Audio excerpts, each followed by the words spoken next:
إن الحمد لله نحمده ونستعينه ونستهديه ونستغفره ونعوذ بالله من شرور أنفسنا وسيئات أعمالنا. أشهد أن لا إله إلا الله وحده لا شريك له وأشهد أن سيدنا محمدا عبده ورسوله صلى الله وسلم وبارك على رسول الله. Saudara-saudari yang dikasihi sekalian, kita mula nak memperincikan kegunaan Ruqyah 10 yang telah pun disampaikan kepada saudara, dan malam ini kita dah baca bersama-sama. Saya dengar Alhamdulillah, walaupun kali yang pertama kita baca secara jama'i, tapi saudara sudah boleh biasa dan boleh menyebut dengan jelas, dengan terang. Alhamdulillah. Teruskan hafalan itu, jangan terlampau gopok, biar sedikit demi sedikit. Kalau saudara berazam untuk satu hari satu ayat ataupun satu hari dua kumpulan, maknanya 5 hari habis 10. Walau macam mana pun ilmu selalunya begitu. Khairul umuri adwamuha wa in qalla. Sebaik-baik urusan kamu, kerja kamu buat terus menerus walaupun sedikit, daripada buat banyak lepas tu tinggal. Betul, baik buat sedikit-sedikit. Dia ada tu, macam Allah Ta'ala katakan, inna nasyi'atal laili hiya ashaddu wata'an wa aqwamu qila. Surah Al-Muzammil. Sesungguhnya orang yang bangun pada malam hari, nasyi'atal lail, dia bangun pada malam hari, dia buat ibadat malam hari walaupun sedikit, itu lebih berkesan pada hati kamu. Asyaddu wata'an, tekanannya, melekatnya pada hati kamu itu lebih kuat daripada kamu buat pada siang hari. Wa aqwamu qila, kamu akan lebih lurus beribadat, maksudnya lebih khusyuk pada malam hari. Termasuk yang juga yang nama dia jenis hafalan ni, hafal malam itu amat baik. Kalau amalan saya dahulu, sekarang bersama, lepas subuh itu, lepas sembahyang subuh, hafal, otak kita masih fresh. Okey, 10 perkara itu secara yang ada yang saya nak ringkaskan, ada yang saya nak cepatkan, ada yang saya nak lambatkan. Fatihah jelas, itu yang kita sebut banyak kali dah. Ada hadis sahih, memang dia ruqyah. Ruqyah ni maknanya dia ayat untuk kita gunakan bagi mendoakan kesembuhan penyakit apa pun, atau bisa pun apa penyakit pun boleh. Di samping dia merupakan suatu diberikan umul kitab, itu memang kita faham sangat dah. Yang kedua, kita sebutkan sebagai ayat kursi pun telah saya sebutkan sebahagian besar daripadanya. Ayat kursi khusus untuk menghadapi ataupun menyelesaikan masalah makhluk halus yang mengganggu. Ambil ingatan mengatakan bahawa kita memang ada musuh yang tradisi. Musuh ini dia tidak akan habis sampai hari kiamat. Syaitan. Semua yang makhluk halus atas nama syaitan, atas nama ifrit, atas nama iblis, atas apa nama sahaja, memang mereka mencari jalan, mencari peluang. Profession mereka begitu. Kerja kita tidak dijadikan manusia dengan jin, melainkan beribadat kepada Allah. Ibadat itu merupakan kita punya keutamaan. So syaitan ni, iblis ni, keutamaan dia menyesatkan anak Adam. Dengan apa cara pun mereka akan buat. Sebab tu maka dia musuh kita, banyak jalan sangat dia ambil. Mengenai mimpi lah, mengenai gangguan rumah lah, marah, kita mudah marah, jadi bagan sangat lah dan sebagainya. Itu semua kerja dia. Semua itu jelas ayat kursi lah ubatnya. Kalau syaitan masih ganggu juga, ubat kena, tapi tak cukup dus, ataupun ada Allah nak uji kita, tapi tetaplah ayat kursi itu merupakan ubat. Baca sebelum tidur, tempat-tempat yang kita jangka ada gangguan di rumah ke, di pejabat ke, baca ayat kursi. Baca yang boleh didengari. Kalau baca dalam hati saja boleh dapat pahala, tapi kegunaan ubat-ubatan ni baca bagi dengar. Kalau saya berubat sepanjang pagi saya akan baca, orang dalam bilik boleh dengar. Kenapa? Kerana suara yang keluar daripada kita ini berperanan. Kalau air yang mendengar suara kita, air boleh berubah molekul dia. Kalau pokok yang dengar suara kita, pokok akan berperanan sebagai pengubat. So jangan lupa, wa in min syai'in illa yusabbihu bihamdih walakin la tafqahuna tasbihahu. Apa sahaja dalam alam ini, dari yang sebesar-besar makhluk sampai yang sekecil-kecil makhluk, mereka bertasbih kepada Allah sepanjang masa. Tasbih kepada Allah, bukan gaya benda yang hidup macam pokok itu. Sampai kepada hadis Abu Zar, hadis Ibnu Umar katakan, kunna nasma tasbihat ta'am wa huwa yu'kan. Hadis sahih di banyak hadis tu.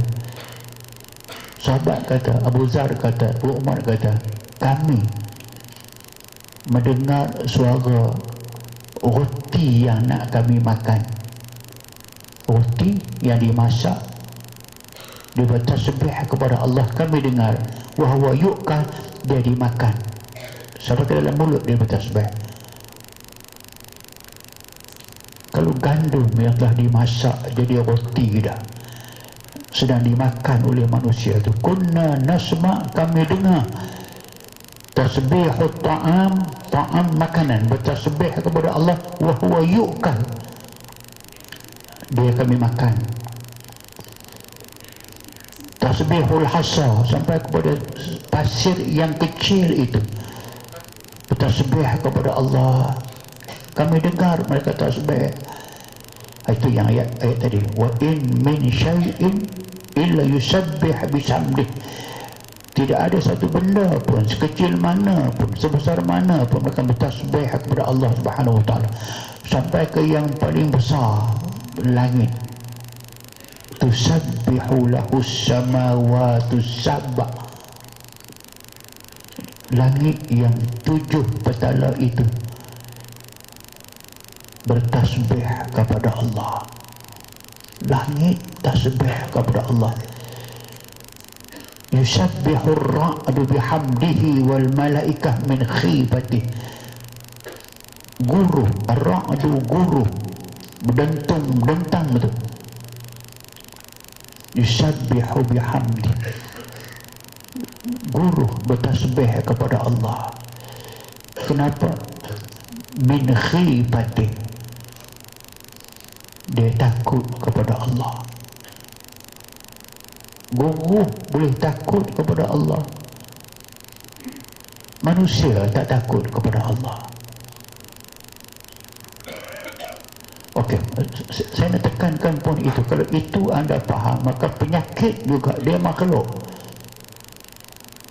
penyakit makhluk Allah. Kita minta dia sembuh. Itu yang Nabi katakan, wa tahawwali anhu. Tahawwali, kamu bergeraklah, berpindahlah, tinggalkanlah pesakit ini, pergi ke tempat lain. Ada isyarat mengatakan bahawa Nabi bercakap dengan penyakit. Dia boleh sembuh. Jadi saya sebut ini sebab bila kita baca ayat Quran tadi kepada pesakit, kepada air pesakit, bila dia dengar itu, memang kesan sudah kita dapat. Sebab tu kita baca ayat kursi yang didengar. So yang itu yang kedua. Yang ketiga itu ayat pemecah kesuburan. Sebutan ayat yang kita baca ni. Awalam yaral ladina kafaru anna sama. Ayat yang ketiga itu, bila kita faham daripada ayat yang menggambarkan ledakan yang amat besar berlaku ke atas alam ini semasa dia dijadikan, nak jadi alam ni, asalnya tidak katakan kanata ratqan. Alam ini asalnya satu benda sahaja, satu benda, one part, big, very big particle. Fafataqnahuma, kami ledakkan dia. Yang poinnya ayat yang mengatakan alam ini berlaku, yang disebut sebagai the Big Bang itu, Quran sebut awal dah, fafataqnahuma, kami pecahkan dia. Maka kita nak pecahkan barang yang kecil saja, bukan nak pecah alam, bukan kita nak pecah bumi besar, tapi bisul, kadang biji kecil, kadang penyakit yang memerlukan kepada pemecahan, nak pecah kebuntuan. Apa yang jenis itu tu, baca ayat itu sebagai satu ikhtiar ke arah nak meringankan ataupun nak menyembuhkan penyakit yang dipanggilkan dengan apa sahaja yang nak pecah. So yang keempat itu kita panggil ayat yang untuk merangsangkan selera. Ini kita gunakan bukan sahaja untuk orang yang kehilang selera makan ataupun anak-anak yang hilang selera makan, tapi kita juga doakan untuk orang katakan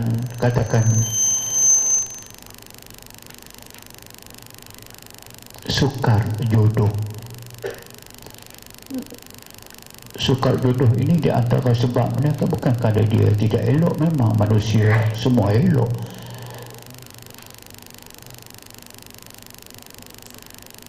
tapi selera ataupun perasaan, keinginan, rasa seronok dengannya itu, maka tidak ada syahwah. Maka ayat ini dipanggilkan ayat yang pembuka selera. Orang tengok dia tak ada selera, padahal tidak ada apa kurang. Makna begitu, walakum fiha, bagi kamu dalam syurga itu apa sahaja yang nafsu kamu ingin, kesemuanya kamu boleh terima. Dengan lain perkataan, tidak ada satu pun yang dalam syurga itu yang kamu tidak ingin kepadanya. Tidak ada makanan yang kamu tidak berselera dengannya, dan tidak ada seorang bidadari pun yang kamu tidak berkenan dengan dia. Itu dimaksudkan ma tashtahi anfusukum. Atas itu kita mohon dengan ayat yang begini, makanan yang dia telah hilang selera, bagi dia ada berselera balik. Seorang tengok dia tidak berselera, kita doakan dia ada selera balik. Nak buat macam mana? Doa pada orang itu, doa pada budak, doa baca pada air. Kalau kita pegang dada dia, macam ambil kepada kaedah Nabi kata, tak yadaka ala ma ta'lam, letak tangan kanan kamu pada tempat yang bermasalah, wakul, dan baca doa. Macam budak yang tak berselera, pegang di dada dia, baca walakum fiha ma tashtahi anfusukum walakum fiha ma tad'un nuzulan min ghafurir rahim. Baca 3 kali, insya-Allah dia akan ubah selera dia dari apa saja. Baca pada ayat, baca pada orang. Yang kelima kita panggil ayat pemecah kebuntuan. Ini berulang, saya bagi tahu lagi sekali. Memang banyak sangat kebuntuan dalam alam ini. Dalam perniagaan ada kebuntuan, dalam pelajaran ada kebuntuan. Kan dipanggil mental block, tak boleh fikir, tak mampu berfikir, dan memang tak boleh. Memang kadang-kadang berhenti mengaji. Macam budak-budak yang tak mau sekolah itu. Ini tu lah. Dia tak nampak kepentingan sekolah pada dia. Dan remai, berasa wasted. Dia buntu, tak terbuka. Dah, mesti ada ikhtiar nak pecah kebuntuan. Ni banyak ni. Zaman sekarang saya selalu jumpa macam bila zaman buka sekolah tu, anak tak mau sekolah.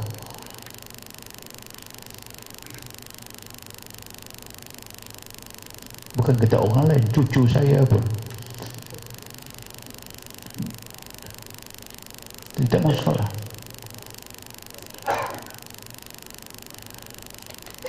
Bila ikhtiar sungguh-sungguh, tengok seorang cucu saya tak mau sekolah,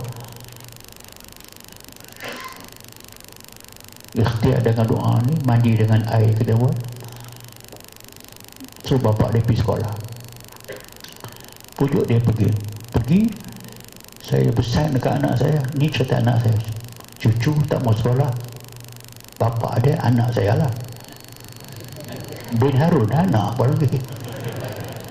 Saya pesan dekat dia, kata pergi pujuk dia, masuk dalam kelas, letak dia, jangan balik, tunggu, bagi dia confirm, bagi dia tenang, apa semua kali okey, baru balik. Dah kita okey, jangan balik.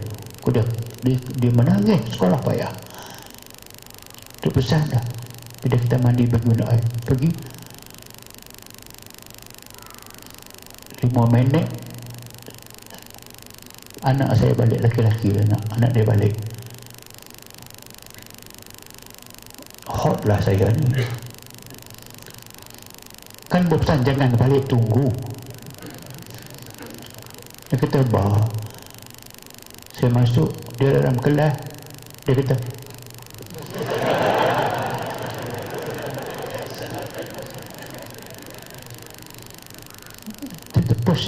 pos dia masuk, yang takut sekolah tak mau pergi tu ya. Ni yang baru dia cucu ramai. Tapi ni bagus pengalaman ni, kita tengok macam mana peranan ni. Sama juga seorang ni, dia memang tak mau sekolah, pergi. Memang hari pertama dia nampak dia tak mau sekolah, duduk belakang, bapak dia tunggu. Tak apa, esok kita buat mandi, bagi minum air, pergi. Dia boleh masuk kelas tu, hai kawan-kawan, hai budak apa tu, hai kawan-kawan, abang-abang ni balik. Tak, saya banyak pengalaman tu. Tapi ni lawak Azalna, tak usah pujuk sampai kita doa, dia buntu, dia tak nampak hikmah dia guna, dia tak nampak. Bila dia nampak begitu, Allah buka hati dia, maka semua senang. Kita pun senang, mereka pun senang. Boleh belajar apa saja kebuntuan, perundingan tak boleh, sebagainya. Kalau anda handle pejabat, handle persatuan, handle parti politik, saya ada masalah banyak politik, tak ada jumpa kebuntuan ni. Sepanjang mengudi ni saya tengok, saya rasa dia tertekan lah dengan daripada malam yang minggu sudah tu. Saya tengok Anwar datang jumpa saya, pimpinan keadilan datang semua ke rumah. Lepas tu raja panggil, dua raja, dengan jumpa dua raja jumpa, semua masalah. Bekas dua jeneral datang rumah, bekas jeneral ada masalah. Tu petang tadi tu ada 4 Tan Sri, 2 Datuk Seri, bekas mantan rektor UiTM Tan Sri Ibrahim Shah, datang bawa masalah, semuanya buntu. Tapi dah insyaAllah datang, kita bincang, berdoa, ada jalan keluar yang membolehkan kita selesai masalah. Tapi itu di antaranya ada rajin baca Lau Anzalna, bawa dalam semayang baik, baca baik, amal insya-Allah Taala akan golongkan. Doa hilang kesakitan. Ini selalu kita jumpa. Yang keenam tu doa hilang kesakitan. Memanglah apa saja jenis sakit, sakit gigi, sakit perut, sakit kepala, sakit apa saja nama sakit, memang baca sebanyak yang boleh. Tidak mesti 3 kali ataupun 7 kali saja. Bismillah, bismillah, bismillah, a'udzu bi'izzatillah wa qudratihi min syarri ma ajid wa uhadir. Baca sebanyak, dan insya-Allah sakit itu akan mendengar rayuan kita, sebab kita a'udzu, kita berlindung bi'izzatillah, dengan kemuliaan Allah. Allah yang Izzah, Rabbul Izzah, Maha Agung Allah, Maha Mulia Allah, yang diberikan izzatillah wa qudrati, dan kekuasaan Allah yang tidak ada batas. Inna Allah ala kulli syai'in qadir. Allah tidak ada apa yang dia tidak boleh buat. Maha qadir, maha kuasa. Kita minta dengan memuji Allah, min syarri ma ajid, agar Allah hindarkan, Allah buangkan, Allah jauhkan kejahatan yang saya hadapi, kejahatan penyakit. Wa hadir, kita minta sangat bahawa Allah Ta'ala jauhkan kita dan dia sembuh dengan segera kita mohon. So baca begitu pada penyakit boleh, dan pada air boleh, doa sahaja boleh, tiup boleh, tiup dalam air boleh, apa sahaja pun ikhtiar kesembuhan dengan cara begitu. Nombor 7 tu Ruqyah Jibril. Nanti saya sebut dulu dah. Dia katakan bila Ruqyah, manusia menggunakan jampi mantra, ataupun kalau tidak belajar pun, kalau orang yang, cuba bayangkan, anda bayangkan kalau orang yang tidak bertuhan, ateis, ya, orang yang tidak mengaku ada Tuhan, ada boleh bayang ke tidak kalau orang ini ni dia berhadapan dengan suatu situasi yang cukup gawat. Katakanlah dia naik kapal, kapal pecah, dia dapat berenang dengan satu pelampung, lepas tu ikan ikan jaws dia mari dekat dia. Apa dia nak buat? Kalau dia tenggelam, kalau dia terapung atas di lautan saja, seorang diri itu, orang yang tak bertuhan, apa dia nak buat? Gila.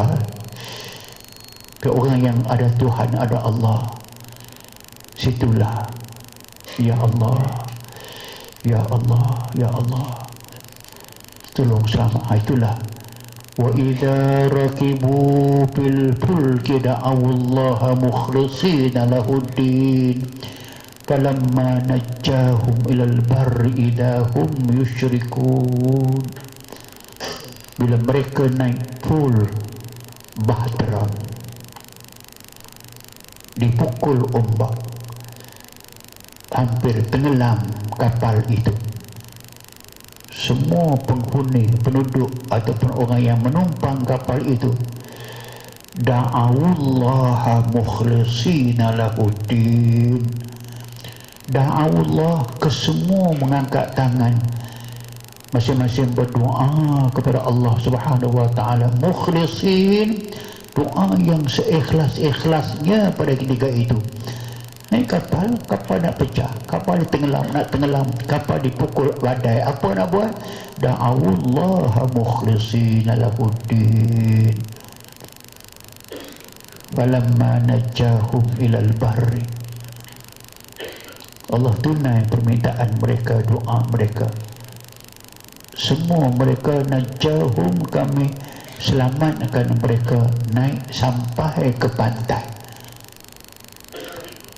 Idahum musyrikun, itu pandai. mereka mensyirikkan Allah Subhanahu wa taala. Apa dia? Masing-masing mendakwa kerana dialah kita selamat. Nasib baik aku bawa tangkai ni. Tak bawa tangkai ni mampu ke semua? Dia bergantung dengan tangkai. Kalau dia kata aku yang mendoakan kepada Allah SWT, macam dia pula yang menyelamatkan, pada Allah yang menyelamatkan. Itu bagi maksud manusia bila dia terdesak sahaja, dia minta kepada Allah. Allah tunaikan permintaan dia, dia lupa. Itu yang katakan kalla innal insana la yatgha ar-ra'ahu istaghna. Manusia ini dia jadi makhluk yang pelampau. Tagha, dia zalim, dia melampau. Bila dia telah diberikan kesenangan yang lebih senang, lebih kesenangan sikit. Apa? Fir'aun, Qarun, Haman, lebih sikit kesenangan, dia jadi melampau. Akhir sampai melampau. Fahasyara fanada faqala ana rabbukumul a'la. Dia kumpul orang ramai, dia mendakwa, mengisytiharkan, aku Tuhan kamu yang maha tinggi, sembah aku. Kesemua ni sama. Sebab saya balik tiba, artinya meletakkan harapan yang begitu tinggi kepada Allah yang maha kuasa. Bila kita minta kepada dia, kita serah kepada dia, Allah Ta'ala akan bagi. Permintaan itu ada. Allah ajar kita pun ada, malaikat ajar pun kita ada, Nabi ajar pun ada, orang reka sendiri pun ada. Semuanya merupakan perantaraan ataupun dipanggilkan sebagai alat ikhtiar untuk penyembuhan penyakit. Yang tujuh ini perkataan daripada Jibril. Bila Jibril ada tahu mengatakan makhluk yang tidak pernah menderhaka kepada Allah Subhanahu wa taala. La ya'sunallaha ma amarahum. Mereka tidak pernah derhaka kepada Allah, sungguhlah buat apa pun. Anda bayangkan malaikat yang kena suruh sujud kepada Allah, dia sujud kepada Allah pada hari dia jadi, sampai sekarang, sampai besok, sampai kiamat. Dia tak lawan, dia tak tinggal sujud. Yang kena tasbih kepada Allah, terus bertasbih kepada Allah, tak berhenti.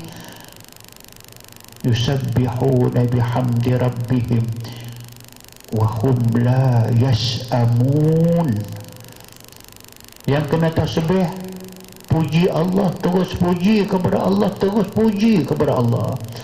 Wa hum la yas'amun, mereka tidak jemu-jemu, tidak berhenti-berhenti, tidak berasa penat dan sebagainya, terus menerus buat demikian.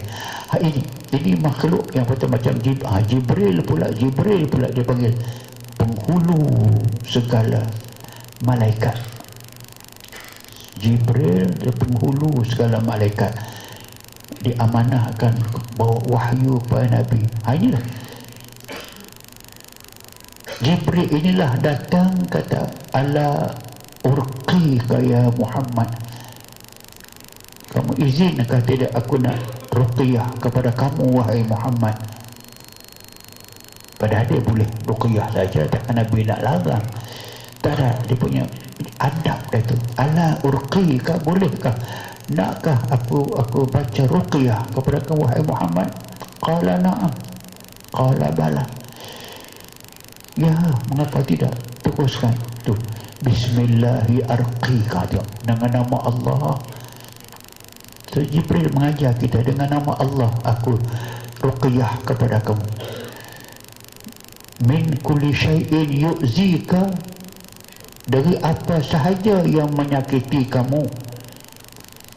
So, tengok nak ada dua yang menyakiti kita. Satu yang sakit fizikal, sakit tangan, sakit mata, sakit perut. Kedua, sakit hati. Banyak yang menyakitkan hati kita. Sakit badan, makan Panadol sembuh. Sakit hati makan Panadol 10 biji pun takkan semua. Dah dia nak masak. Tapi min kulli syai' yu'zika, daripada apa sahaja yang menyakiti kamu wahai Muhammad. Nabi tak sakit, anda rasa Nabi tak sakitkah? Dia Nabi sungguh. Dia tahu dia Nabi yang sungguh-sungguh Nabi. Orang Arab kata anta majnun, hang gila. Kalau Tuhan nak hantar kat kami Nabi, tak hantar macam hang, dia hantar malaikat tu. Anta sahil, dia kata Nabi tukang sihir, tak sakit lah. Tukang sihir gila pula. Tapi Nabi tahan. Itulah datang Jibril menjampikan, ruqyahkan, sakit badan habis, sakit hati habis. Min syarri kulli nafsin, kejahatan nafsu manusia. Dia nafsu kita kadang merosakkan kita, nafsu kita merosakkan kita. Macam mana? Macam nafsu yang mengajak kita, dikatakan inna nafsa la ammaratun bisu, nafsu mengajak kita, menyuruh kita buat jahat. Kita lawan, tak mau buat jahat, kita bermasalah. Tekanan, perasaan, nak buat juga tak buat, buat tak buat, buat tak buat. Itu yang nama dia jahat. Tambah kalau kejahatan orang yang dengki kepada kita. Kita tahu kita tak buat jahat kepada orang, tak buat silap kepada dia. Kita kejayaan kita terluka sendiri, tapi kita tahu dengan kejayaan kita ada kawan kita dengki dengan kita. Dia fitnah kita, dia buat yang tak elok kepada kita dan sebagainya. Tak sakit ke hati kita? Sakit. Sebab tu saya katakan diminta yang semua dia Allah tertemu. Allahu yashfika, Allah akan sembuhkan kamu. Bismillah arqika, dengan nama Allah aku mentera, aku jampi kepada kamu, aku ruqyah. Sebab ini yang satu yang anda kena ingat selalu. Kalau Jibril sendiri pun meruqyahkan dengan nama Allah, mohon daripada Allah, kerana Allah, daripada Allah, dengan nama Allah, kita juga akan melakukan ruqyah untuk menyembuhkan penyakit kita, penyakit orang lain, mesti dengan nama Allah. Sekurang-kurangnya pegangan amalan anda kena mulakan dengan Bismillahirrahmanirrahim. Biasakan, jangan terus baca doa, jangan terus baca salawat syifa, jangan, mesti baca dulu Bismillahirrahmanirrahim. Sebab ini yang saya tegang dulu dalam mukadimah dulu. Yang penting niat kita. Kalau innamal a'malu binniyat, semua kerja kita dinilai dengan niat. Niat kerana Allah. Allah tahu, Allah bagi pahala, dan tentulah dengan menyebut nama Allah, Allah dengar, Allah akan tunai. Itu tadi yang kita baca sebelum kita berdoa, lepas kita zikir, yang saya baca wa qala rabbukum ud'uni astajib lakum, dan berkatalah, berfirmanlah Allah kepada kamu, berdoalah kepadaku, kata Allah, aku akan tunaikan permintaan kamu. Itu ayat Quran. Ud'uni, kamu doa kepada aku, astajib lakum, aku akan tunai apa yang kamu minta, lambat atau cepat. Ada masa yang lambat, ada masa yang cepat, tapi dah sah dah, mesti tunai. Kalau tak tunai dunia, dia tunai di akhirat. Sebab tu kita gunakan cara begitu, minta dengan nama Allah, kita berdoakan, mohon kesembuhan penyakit, yakin Allah Ta'ala akan bagi. Nombor 8, doa penyakit-penyakit mata. Ini senang saja, memang satu daripada kejadian dalam alam manusia ini, mata kita itu amat sensitif. So penyakit mata ini mudah sangat kena pada penyakit mata biasa, termasuk sakit masuk sampah ke, termasuk kelabu dan sebagainya. Apa juga asas, apa juga sebab berlaku sakit mata Inilah hadis Nabi. Nabi baca Allahumma Rabbanas. Allahumma Rabbanas itu hadis Nabi. Pegang mata, tiup baca, tiup di mata, pegang sapu pun boleh, buat di air, minum basuh muka pun boleh. Sebab tu kita tambah dua bawah. Lepas atas tu hadis Nabi Allahumma Rabbanas itu. Fakashafna itu merujuk kepada ayat Quran yang menceritakan hari kiamat nanti. Orang yang buta mata di dunia, buta fizikal, dia bangun di akhirat mata dia jelek. Kenapa? Fakashafna anka ghita'aka, kami buka tutupan yang ada di mata kamu. Dengan tutupan itu boleh orang buta. Itu satu. Ada yang kedua, fakashafna juga maknanya ada orang yang kita ada filter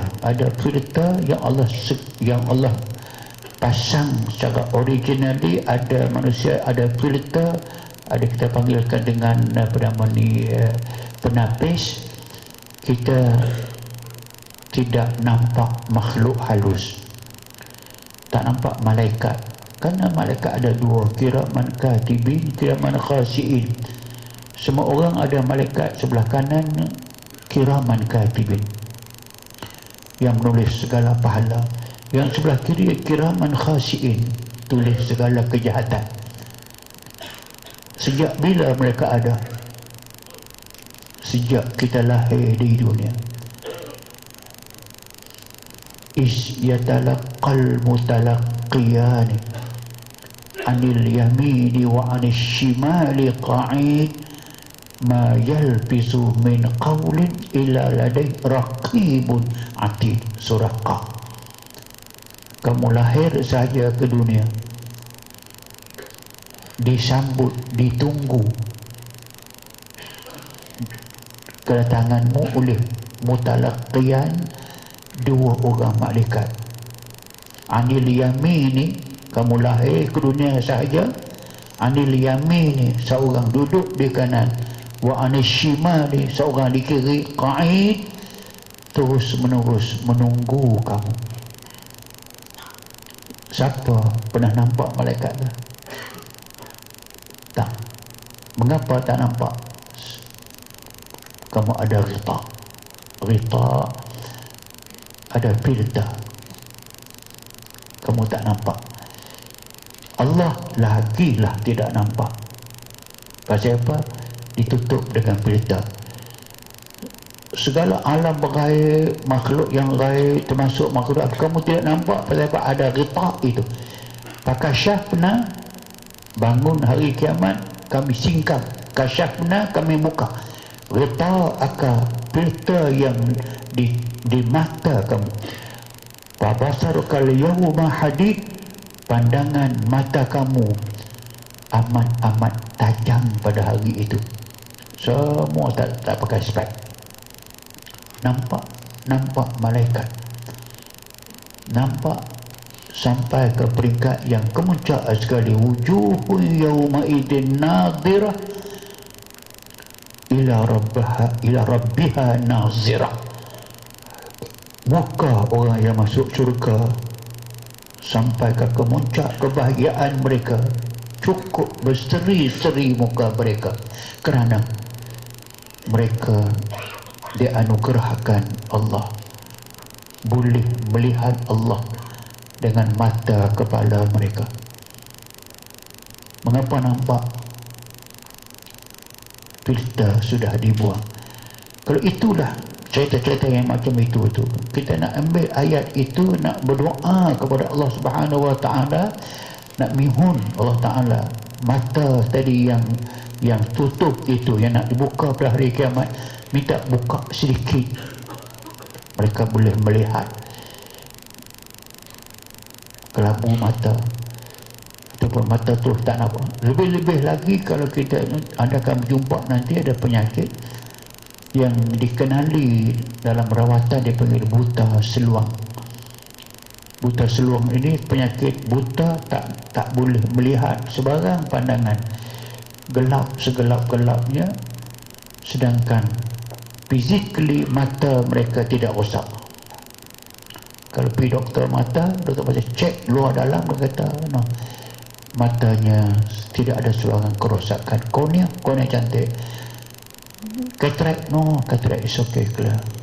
Semua clear, tapi apa pun tak nampak.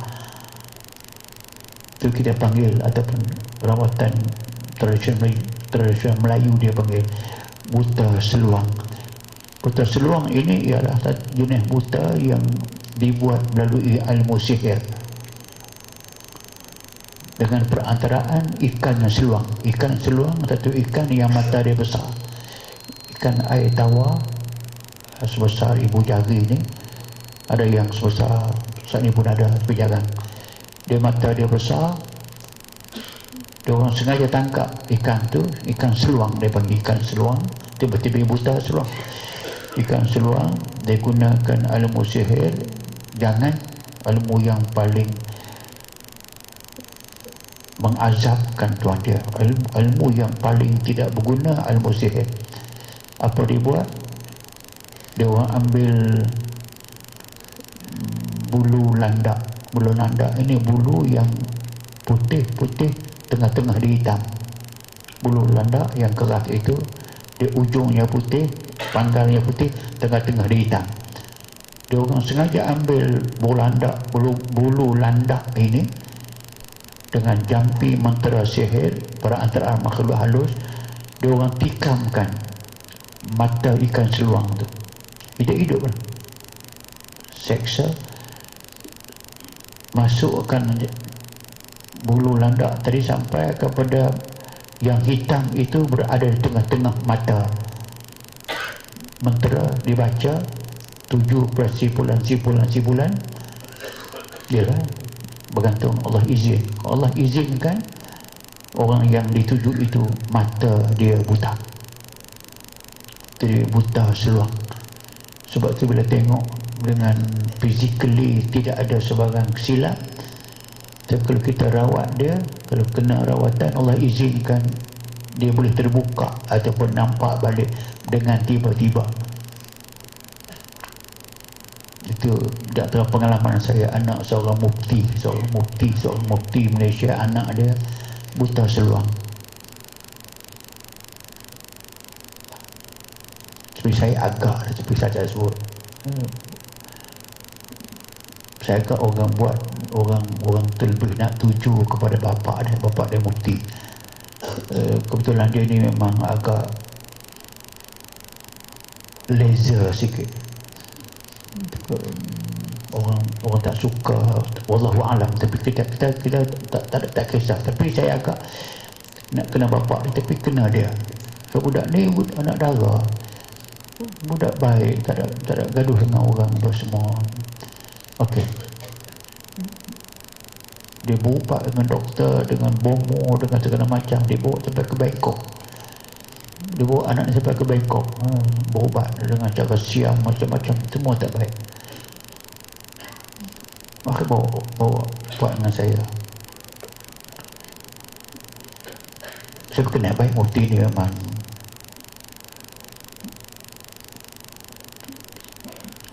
Okey, tak apa, ubat dengan cara sihir. Petang, hampir maghrib dah masa buat tu, maknanya dah mula gelap lah, mana tak nampak, mula maghrib. Bila buat, saya tiup yang pertama tu dia sakit, aduh sakit, panggil bontilah tu. Saya nak kena buat lagi sebab dia dah respon. Tiup yang kedua lagi dia menjerit, okey sakit. Tiup yang ketiga dia diam.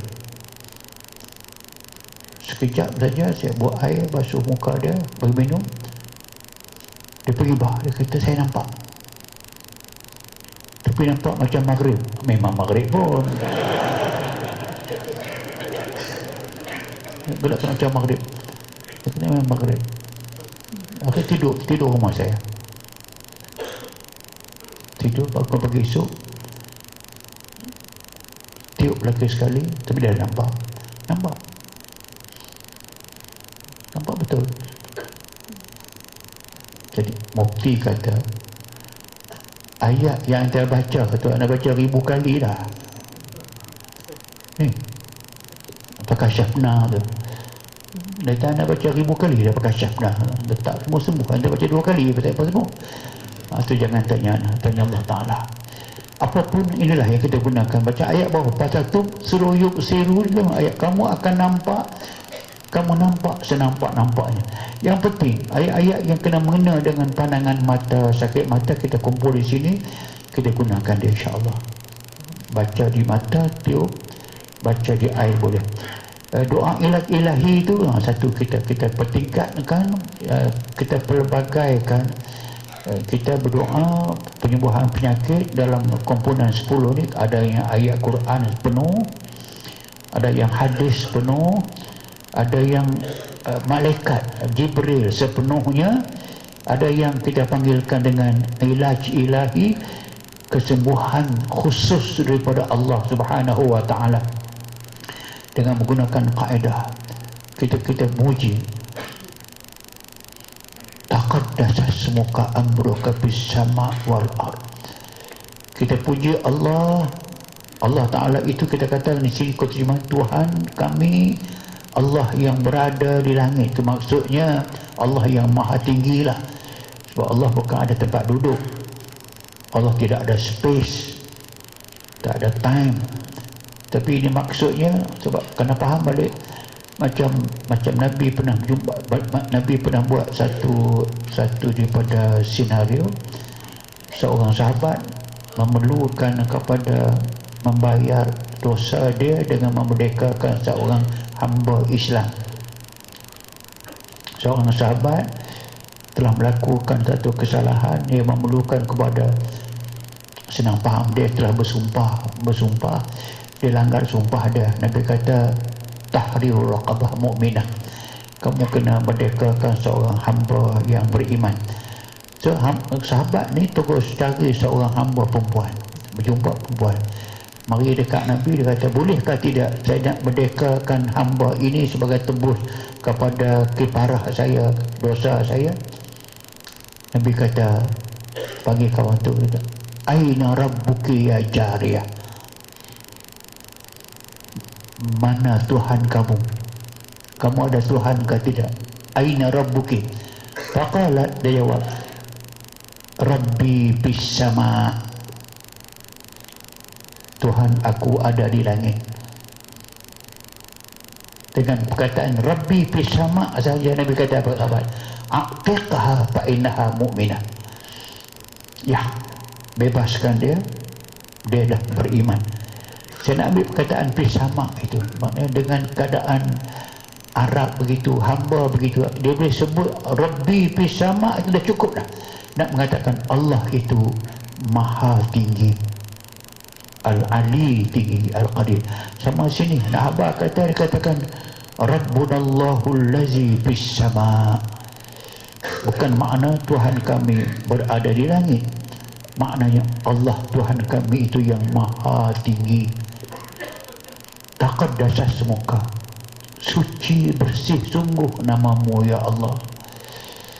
Sebut nama apa pun dalam 99, kesemuanya cantik, bersih, tak ada sebarang masalah. Amruka fis sama wal ard, urusan kamu ya Allah meliputi kesemua langit, kesemua bumi. Kama rahmatuka fis sama, seperti mana rahmat kamu ada di langit, jadikanlah sebahagian daripadanya itu rahmat di bumi. Ampunkan dosa kami, kesalahan kami ya Allah. Puji-puji, barulah anzil rahmatan min indak, minta Allah turunkan rahmat dari sisinya, wa syifaan min syifai, kesembuhan daripada kesembuhanmu atas penyakit ini, maka dia sembuh. So doa yang macam ini doa yang dimulai dengan puji Allah, dengan kalimat-kalimat yang bukan kita buat. Ini hadis, tapi dia merujukkan kepada puji-pujian yang khusus begitu, yang akhir kita namakan dia ilaj ilahi. Yang ini selalunya saya tidak guna, selalunya penyakit biasa kita tak guna, tapi kita ada, kita hafal. Nak guna bila sudah terdesak, Bila penyakit itu nampak buat banyak kali tak mau sembuh, terdesak. Terdesak baru pakai. Ada kadang-kadang kita begitu. Macam kalau contoh yang senang saudara faham, nak pergi faham saja. Macam kita berperang dengan orang, kita ada peluru. Masa peluru banyak ada, tembak ikut dan tembak, tinggal sebiji. Dia panggil the last bullet. Yang sebiji ni aku tak buang mudah-mudah. Aku tembak mesti kena ya. Jauh aku tak tembak. Dekat sungguh dah 100% kena aku tembak. Sebab either to kill or to be killed. Saya nak bayangkan, kena ada yang tu, kena ada benda-benda yang kita simpan macam ni ilahi ni kita hafal boleh, tapi kita jangan pakai.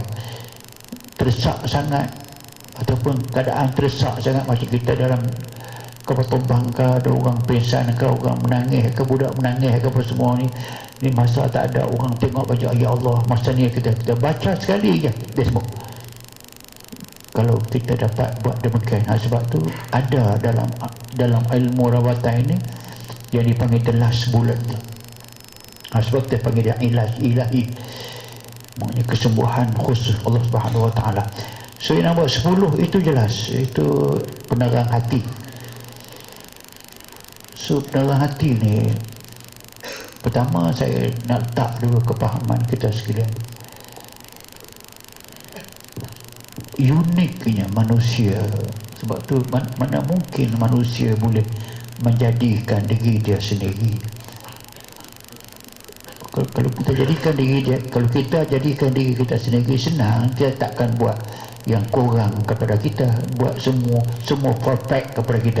Tapi tak perfect apa, nak kontrol supaya jangan lena pun tak boleh.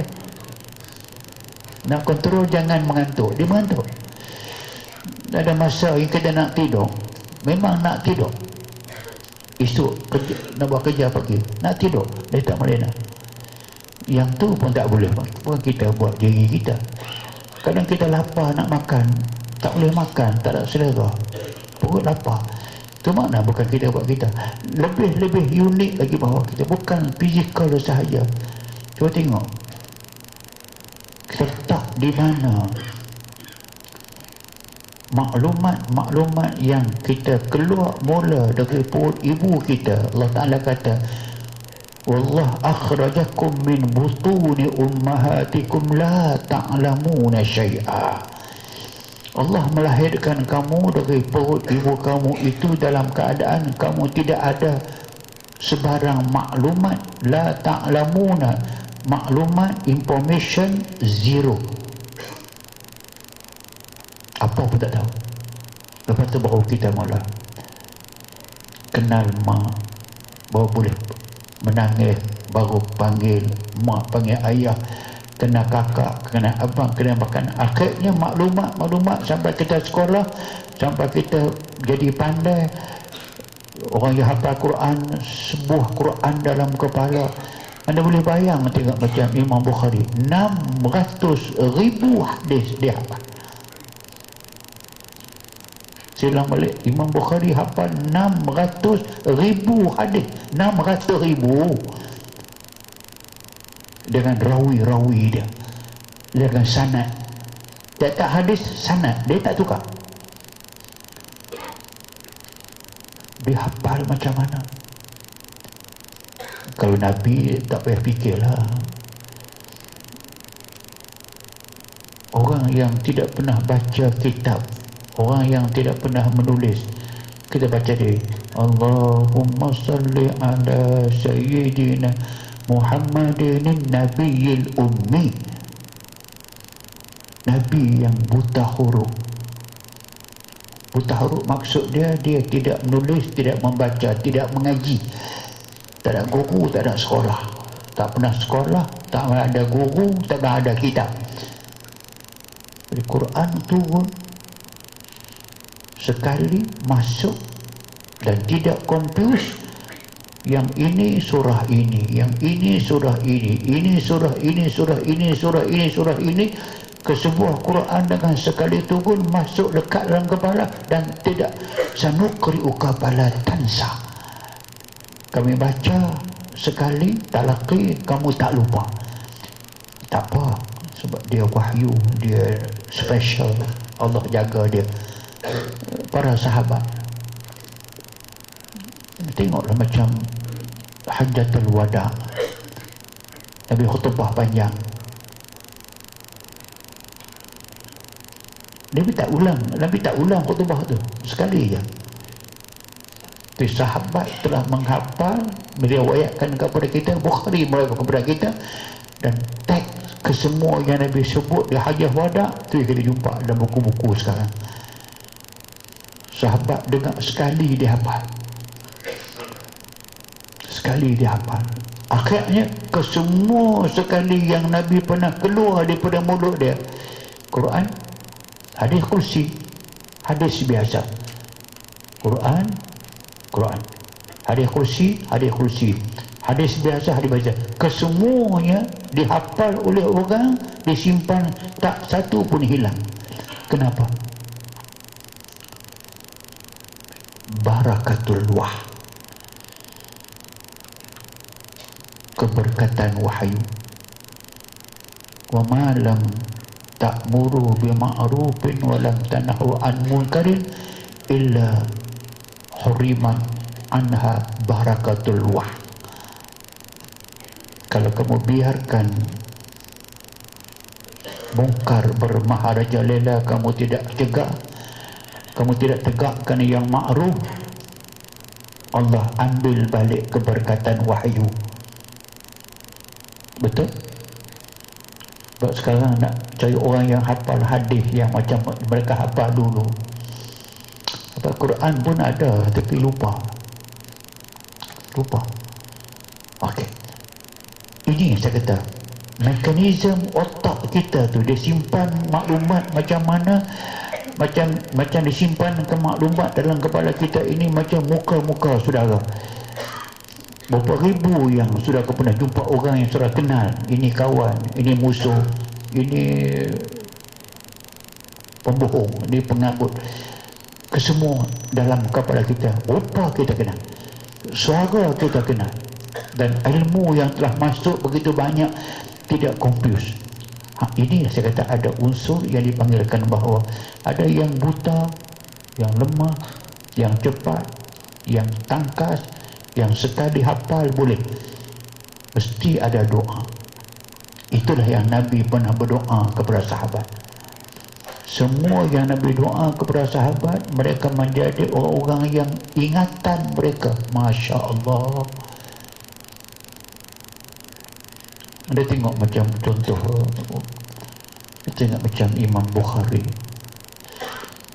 nama dia Muhammad bin Ismail, daripada Bukhara. Dia bukan orang Arab, disamarkan orang Bukhara. Bukhara satu daerah Soviet dahulu. Bukhari ni dia Allah tak nak bagi daripada kecil lagi, sebab dia anak yatim, orang susah, mengajar ilmu. Dia masa gulam, masa budak-budak lagi, dia suka pergi dengar orang tu mengaji hadis. Budak-budak sambil main guli, sambil main teh hidung, tu dia dengar baca hadis. Tapi apa dia dengar? Dia dengar sekali dia masuk. Dengar dia masuk. Satu hari seorang ulama besar hadis nama dia Syekh Ad-Dakhili. Syekh Ad-Dakhili panggil Syekhul Masyayikh. Dia syekh segala syekh. Pakar hadis, pakar sanad, masani. Satu hari ramai orang yang datang mengaji dekat Syekh Ad-Dakhili ni. Mereka mengajak puluh, ratus ribu orang datang dengar.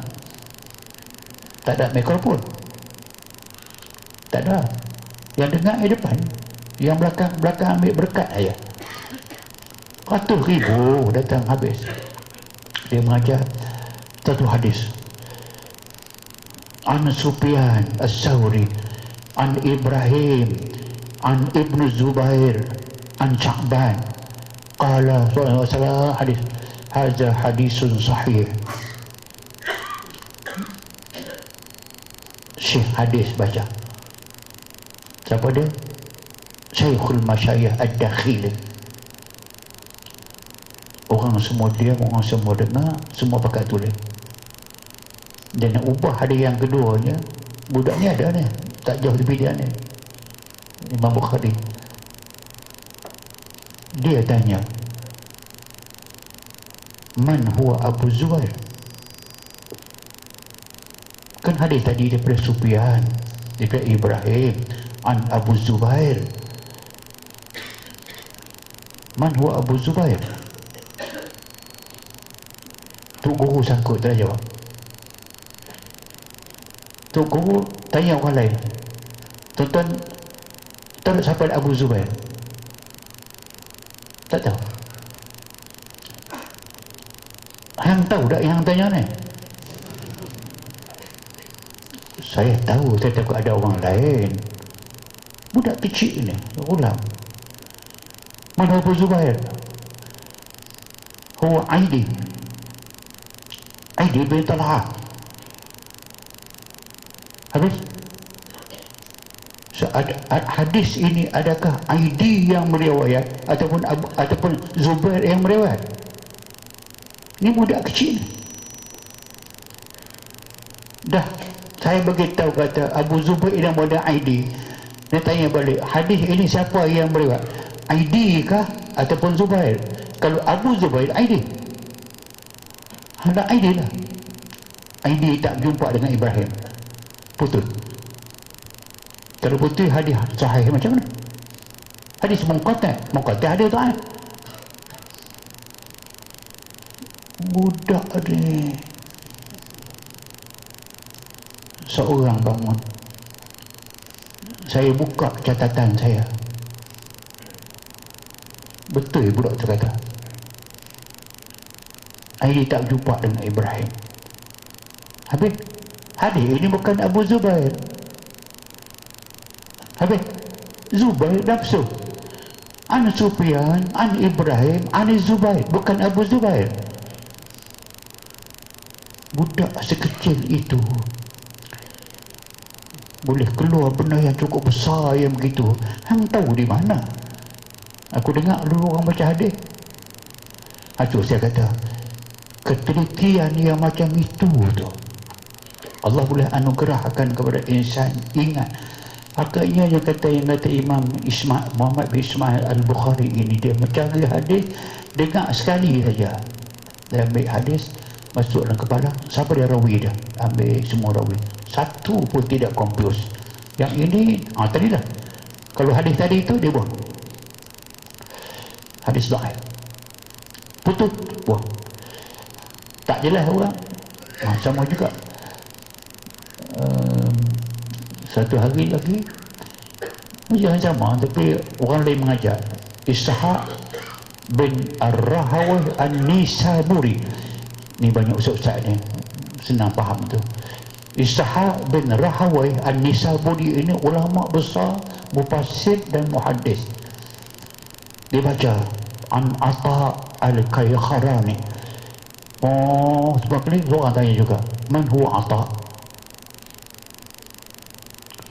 Ishaq Ar-Rahawih An-Nisaburi, ulama besar. Dia kata, aku tak perasan Atak ni Atak bin Ribah ke Atak lain ke? Tanya orang ramai, siapa yang tahu tentang Atak? Siapa pun tak tahu. Suang kata, tanya budak tu, tu dia dah main guli.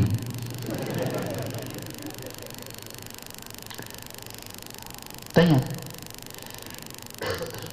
ya Muhammad Ismail, man huwa Atak? Atta huwa sahabi arsalahu Muawiyah ba'da tawliyatihi al-khilafah. Idan huwa sahabi, huwa sahabi. Tulis sahabi. Al-Kayakharan, sangkut pula. Sangkut apa? Tanya dia tahu. Sebuah masjid, ulama besar ke semua tak tahu apa dia Al-Kayakharan. Tanya dia, Man Al-Kahran. Al-Kahran huwa makanun bil Yaman, qaryah kada wa kada. Muawiyah hantar Atta pergi ke Yaman. Dia bertugas satu tempat nama Al-Kahran. Kerana orang situ baik sangat, negeri situ bagus sangat, maka dia letak nama dia Atta Al-Kharani, makan bil Yaman. Hang tahu di mana macam ni. Itu di antara keistimewaan. Saya nak kaitkan dengan cerita tadi. So dia juga masa kecil dia, mak dia membawa dia pergi jumpa 7 orang ulama-ulama besar, suruh ludah dalam mulut dia, doa lah, makbul. Doa ulama tu makbul. Sebab tu orang nak sangat kalau macam so kita ada satu orang tak faham tu, macam Nabi buat, kita panggilkan dengan tahnikun, tahnik, taha, nun yakat. Tahnik ini ialah orang menyuapkan sesuatu yang manis dalam mulut bayi yang tidak masuk lain selain daripada susu ibu dia. Dalam seminggu biasanya dia suap dengan tangan dia, boleh apa saja dia suap, bagi dia suap, bagi dia doakan, bagi dia potong rambut ataupun cukur kalau boleh. Itu kita panggilkan dengan tahnik. Itu sunnah Nabi buat. Semua budak-budak yang Nabi buat, Nabi tahnik. Tadi cepat menghafal, ingatan tajam, dipanggilkan dengan fotografi brain. Dengar sekali. Anda tengok macam seorang sahabat yang benak sebenarnya. Benak tu bukti jelas. Seorang sahabat namanya Abdurrahman bin Sakh, bergelar kemudian dengan Abu Hurairah. Dia ni bodohnya ataupun bangang lah. Nabi bawa Islam sampai ke Madinah, sahabat dia ke semua Islam dah, dia seorang tak Islam. Bangang. Orang dah nampak hidayah tu, orang dah Islam, dia seorang tak Islam. Dia ada zaman Nabi sampai ke Madinah, dia Islam bila? Tahun 7. Nabi wafat bila? Tahun 10. Itu lagi 3 tahun. Tapi dia Islam. Dia pergi jumpa dengan Nabi lepas Islam dia. Nabi sedang duduk atas satu kain, macam kain saprah lah, atas tanah. Dia pergi ketika itu, minta izin dengan Nabi, tolong doakan kepada dia. Dia menyesal kerana lambat masuk Islam. Itu dia kata bangang tu. Kawan-kawan dia sudah banyak hadis yang mereka hafal, ayat Quran mereka hafal banyak. Saya kemudian saya nak kejar macam mana, saya menyesal sangat, minta maaf, saya minta didoakan supaya saya cepat hafal. Saya nak hafal ke semua hadis-hadis Rasulullah. Saya nak sampaikan kepada orang seperti yang saya dengar. Saya tak mau lupa satu patah pun. Tolong doakan kepada saya ingat apa yang saya dengar, saya hafal, saya nak sampai kepada orang, satu pun tak patah. Nabi tarik kain macam kain sorban dia tu lah. Nabi tarik sikit tu, Nabi duduk atas kain. Kain sempit, rapat dengan Nabi. Duduk, letak tangan. Nabi doakan kepada dia, Allahumma alimhu ma jahila wa dzakirhu ma nasiya. Pendek aja. Ajarkan kepada dia ini apa yang dia jahil, dia tak tahu. Wa dzakirhu, ingatkan kepada dia balik ma nasiya, apa yang dia nak lupa ataupun telah lupa, ingatkan balik. Lepas itu duduk depan Nabi, Nabi doa dekat dia begitu. Lepas itu Tidak ada hadis Nabi yang keluar di hadapan dia. Dialah orang yang pertama hafal sepenuhnya, tak tinggal sepatah pun. Dia mencari hadis Nabi daripada sahabat-sahabat. Kan seronok kalau kita dengar boleh. Macam orang mancing lah, pergi mancing boleh. Lupa bini lupa. Berniaga, untung, orang tak mati. Dapat hadis boleh, tak lupa. Tanya orang baca habis tak lupa. Sebab tu Abu Hurairah punya kejar hadis. Dialah 2/3 daripada hadis-hadis Nabi itu an Abi Hurairah. Sedangkan dia hanya 3 tahun sahaja hidup sama dengan Nabi. Kenapa? Di antaranya berkat doa Nabi, dan memang dia terang. Okey, sebab tu maka inilah di antara yang kita katakan bahawa doa pedagang hati ini anda baca untuk orang boleh, untuk diri boleh dan sebagainya. Kita boleh buat air boleh. Saya cerita tadi itu moral of the story. Hati yang benar, hati yang susah dapat ilmu, penyakit, dan boleh diatasi dengan doa. Saya ingat ayah saya memang tak, kami kecil dulu ni, kalau ada orang luar datang ceramah di kampung, saya mesti ingat ayah akan bawa saya, bawa abang saya, bawa Datuk Hasan tu pergi, so pegang kepala, dia ingat lagi, so tiup muka saya, ludah itu muka dia tu, dah dia buat. Dan saya tengok betul doa orang yang alim dia lah. Ketika itu kalau orang datang kampung ceramah tu, orang alim lah. Tak, dia buat, dia dah ada dah macam sekarang kita buat itu, tahnik itu memang satu guna Aziz pergi di mana-mana pun dia suruh jadi pun orang akan suruh pegang, orang suruh suap makanan.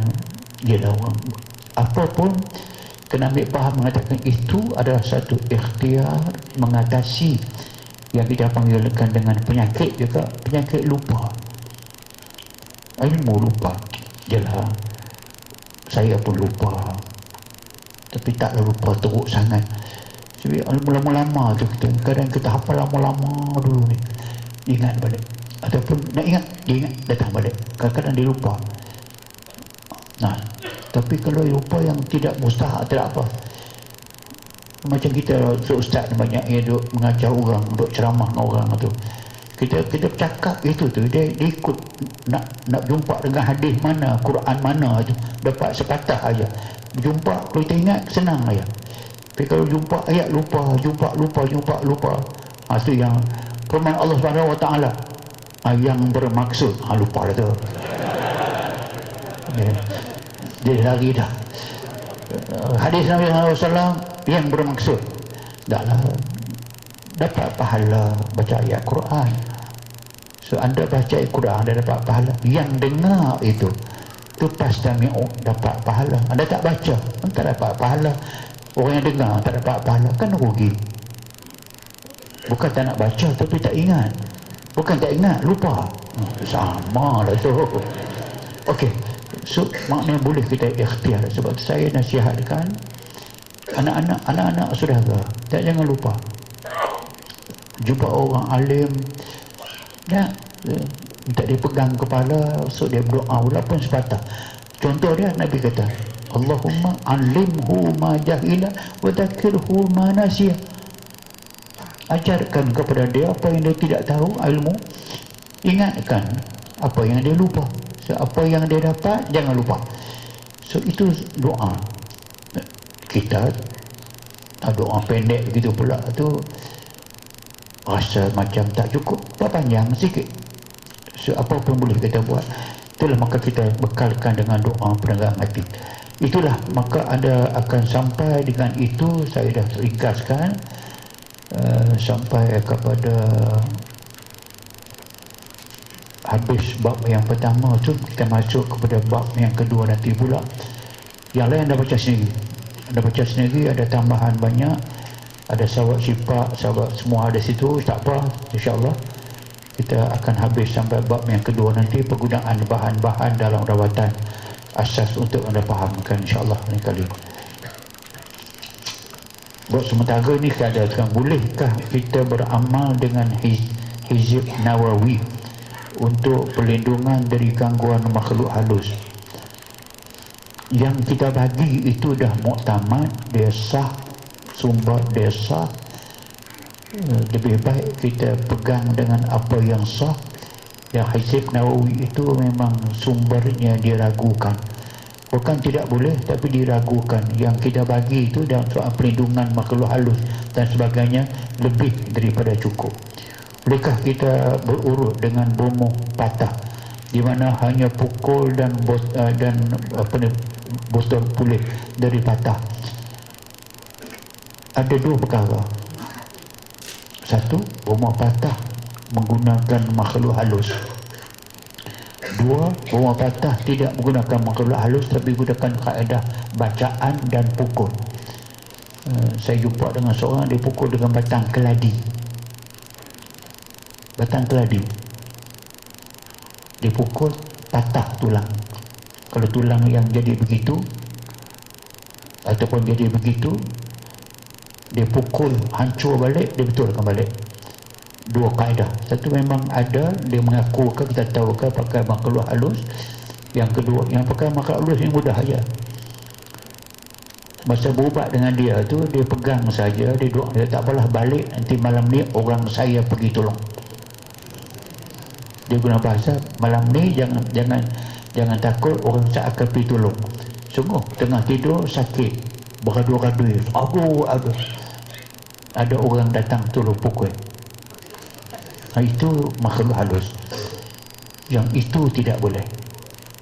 Inna syaitan lakum aduun fattaqizuhu aduwa. Syaitan musuh kamu, hendaklah kamu anggap dia musuh selama-lamanya. Jika dia tolong kamu, musuh tidak datangkan kebaikan, keburukan. Yang kedua, dia tidak menggunakan makhluk halus tapi menggunakan kaedah rawatan. Ada jampi mentera yang menggunakan batang keladi, sembuh. Yang tidak menggunakan makhluk halus boleh, batang keladi boleh, kerana dia jelah ilmu Allah Ta'ala ni luas. Apapun kalau kita tak tahu tidak mengapa, kalau tahu memang tidak boleh. Pasal man atta sahiran faqad kafara. Kalau tahu dia tukang sihir, kita gagah pergi juga, kita kufur dengan Allah. Sebab tu maka berhati-hati. Au ainin hasid, hanya dengan adakah ini bermaksud bahawa hanya dengan pandangan semata-mata seorang yang mempunyai hasad terhadap hidup hati-hati kita boleh membawa mudarat atau tak penjelasan? Ya, pandangan mata seorang itu kepada seorang boleh membawa kepada mati, sakit, pingsan. Sebab tu Nabi kata laukana al-ainu haq, laukana sya'un sabaqal qada sabaqatul ain. Cerita dia tentang seorang sahabat bernama Sah bin Hanif. Sah ni dia mandi, tapi dia ini seorang yang berbadan putih dan cantik. Dilihat oleh seorang sahabat lain yang ada ain hasik, ada mata, pandangan mata yang sakit. Lihat kalau Sah bin Hanif jatuh pingsan, hampir mati. Orang bawa dekat Nabi, Nabi kata, kamu sangka siapa, mata siapa punya punyaan? Orang tunjuk kepada seorang sahabat, dia itulah biasanya. Nabi panggil dia, suruh ubat kawan ni dengan ambil wuduk. Kita akan belajar kemudian lah.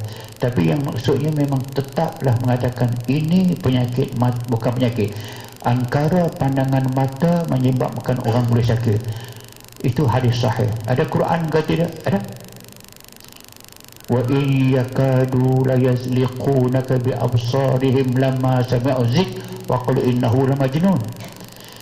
Orang kafir itu bila melihat Nabi terima wahyu demi wahyu, Islam semakin berkembang, makin banyak, sakit hati mereka. La yusliqunaka bi absarihim. Mereka nak gunakan, telah mereka gunakan mata mereka untuk melihat Nabi, nak menyakitkan Nabi.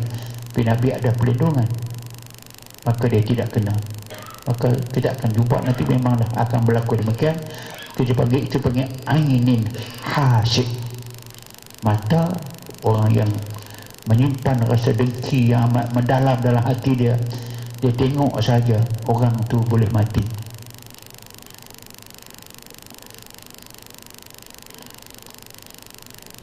Ada masalah tu tidak jika kita tanam pokok bata wali? Bata wali. Masalah tanam pokok bata wali itu dia akan menyemakkan tagak kita, melainkan anda tahu hikmah dia, maka tidak menyemak. Bata wali ini daun yang batang yang berceriki sikit, dia amat pahit. So memang dia dimakan oleh orang yang tahan. Kalau kita makan akar bata wali itu sepanjang kita berdiri, maka nyamuk tidak akan ketik kita, garanti. Nyamuk tak ketik, lintah apa tak ketik. Pokok tu tengok dia kuling kepala. Boleh makan ke tidak? Dia pahit. Boleh. Makan macam mana? Ambil pisang. Sebagai pisang berangan. Pisang berangan dia jadi ubat. Kalau pisang mas, dia menambahkan kejimanan. Pisang okey, cuba saya ingat ini betul-betul orang Ustaz saya akan sebut selalu. Kalau orang yang sakit kaki, tiba-tiba kaki dia sakit tumit dah, tak boleh pijak lah, sakit jadi macam puru, kalau biasanya sakit tumit lah, sakit kaki, ubat dia makan pisang berangan. Tapi kena makan sehari 7 biji pisang berangan sehari 7 biji, makan seminggu sembuh dengan izin Allah Ta'ala. Okey, so ambil pisang berangan itu, ada slice kan, potong kecil-kecil begitu, potong kecil-kecil, potong-potong akar bata wali pula halus-halus, bubuh tengah-tengah pisang tu, buat kita macam sandwich, telan pisang, dalam tu ada bata wali. Boleh makan sejengkai. Kalau sehari sejengkai makan 10 hari kok. So darah dia bukan racun, dia bukan apa nama ni, bahan pengawet, tak apa, dia jenis herba. Makan. Sebab tu bata wali tadi ni memang boleh lah, nak jawab, bata wali boleh ditanam di rumah dan boleh digunakan untuk ubat kecil manis dan darah tinggi. Saya mengalami gangguan jin, terdapat tanda-tanda lebam di tempat yang sama pada kedua belah kaki anak saya. Bagaimana mengobati dan menghindarkannya? Ini kita akan belajar, tapi buat ringkasnya bahawa di antaranya sudah kena mandi dia dengan air yasin ataupun dengan air yang macam malam ni kita baca doa ni, mandi dengan air ni, air yasin ataupun air doa. Ada baca ayat kursi sebelum tidur, terutama sekali sebelum tidur baca 7 kali ayat kursi. Baca di tangan boleh, usap dia. Yang ketiganya, mandikan dia dengan daun bidara, insya-Allah. Apakah sebabnya seorang kanak-kanak itu mudah terlihat jin, makhluk halus? Jawapannya kerana budak itu sudah mempunyai kerosakan pada pandangan, pada filter dia sudah mulai rosak. Jika dibagi perhatian kepada dia, nampak, maka lubang itu makin luas, maka dia akan nampak mudah. Sana nampak, sini nampak, dia nampak begitu. Akhirnya sekolah dia tak mau pergi, tak mau jumpa dengan orang. Akhirnya dia bermain dengan makhluk tu dalam bilik dia, berempat. Dia seorang tapi dia berempat. Sebab tu nampak makhluk halus bukan suatu kelebihan, suatu kekurangan. kena tutup mata dia dengan baca doa. Kita akan ajar nanti, tapi di antaranya innahu yarakum huwa wa qabiluhu min haitsu la tarawnahum. Kamu tidak nampak mereka, mereka nampak kamu. Innahu dia nampak, makhluk halus boleh nampak kamu. Min haitsu la tarawnahum, kamu tidak boleh nampak mereka. Itu yang normal. Orang normal dia tak nampak makhluk halus, tak nampak satu nikmat. Satu nikmat mudah anda nampak nikmat itu. Anda balik rumah anda nak tidur nampak ada orang mata satu dalam bilik. Lepas tu lari masuk bawah katil. Boleh lena tak mana tu agak-agak okay. Kalau ada masuk ada 1000 ekor dalam bilik, tapi seekor pun tak nampak, lantak aku tak nampak clear dah. Sebab tu nampak itu mendatangkan gangguan kepada manusia. Kalau kita pegang mata, kita baca innahu yarakum wa qabiluhu min haitsu la tarawnahum inna ja'alna asyayatin awliya lilladzina la yu'minun. Baca ayat kursi, tak nampak itu satu nikmat, nampak satu bala, maka jangan nampak. Menjelaskan tentang Ummi Mildam. Ummi Mildam ni hadis. Ya, Ummi Mildam itu hadis, bukan kita buat. Nabi kata begitu. Ada makhluk halus yang nama dia Walahan. Ada makhluk halus nama dia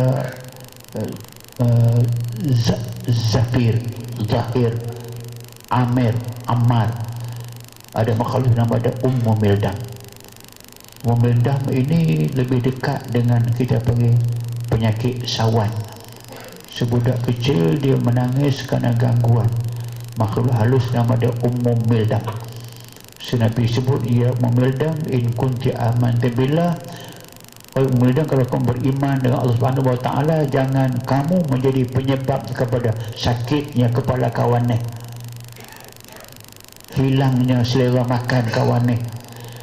Tahawali, kamu kena beredar, jangan duduk dalam ni, keluar, beredarlah kepada orang yang sama dengan kamu, yang menyembah selain daripada Allah. Dia hadis, Nabi doa demikian kepada Aisyah dan kepada sahabat-sahabat. So kita ambil itu, kita baca, jangan tidak ubah. Tapi Ummu Mildam adalah memang istilah hadis merujuk kepada makhluk halus. Ikhtiar mengubat penyakit angin dalam perut yang ganggu wudu kali-kali. Ganggu wudu ini tadi saya sebut, nama dia Al-Walahan. Al-Walahan ni makhluk halus. Nabi kata nama dia Al-Walahan. Dialah yang nak semayang sahaja terasa macam nak kentut kah tidak? Kentut dah kot, ada dah apa kentut tadi, kentut tak kentut, itu kerja dia Walahan. Itu satu. Yang keduanya, sebelum kita semayang itu kita baca fokus nak sembahyang elok lillahi ta'ala. Allahu Akbar. Kereta aku lampu tadi tutup ke tak tahu, kunci kada ada rumah. Itu dia Al-Walahan dia panggil. Apapun yang semua yang macam ini pun adalah nama-nama yang merujuk kalau mereka adalah makhluk halus. Maka sepatutnya yang dikatakan gangguan tadi itu, Nabi sebut kaedah la tansarif hatta tasma' sautan au tajidu rihan. Kalau kamu syak nak sembahyang wudu, ada ke tidak ada, fikir asal tadi ada ke tak ada.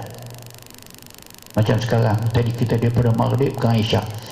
Maghrib tadi sah dah ada wudu, maghrib sah ada wudu, tak wudu sembahyang apa? Okey, ada. Maghrib tang isyak ni batal ke tidak, kentut ke tidak, kentut ke tidak, itu syak. Kentut ke tidak, syak. Yang asalnya ada yakin dengan syak, buang yang syak, ambil yang yakin. Dah ma yari buka ila ma la yari buka, buang yang ragu, 50-50 ragu, tapi yang ambil apa yang yakin tadinya ada. Buat keputusan, wuduk aku ada, terus semayang. Jangan duduk layan yang katakan kentut tak kentut. Itu yang berkata la tanusari, jangan kamu menyerah. Batal kata batal, melainkan tasma' sautan, memang jelas-jelas dengar suara dia. Suara dia macam mana? Put bunyi. Bukan dia dengar, kawan sebelah. Apa ya? Kata-kata tak batal lagi. Apa batal? Au rihan, kalau kamu tidak dengar suara pun, rihan, orang sebelah mungkin dia hidung dia sesama, dia tak bau orang sebelah tu. Jadi kalau bau ataupun dengar suara, barulah dia batal wuduk. Ya akhir, minta Ustaz jelaskan hukum membaca Al-Fatihah atau ayat-ayat ruqyah yang lain yang diambil daripada petikan Al-Quran bagi wanita yang sedang uzur. Ayat-ayat tersebut sudah dihafal.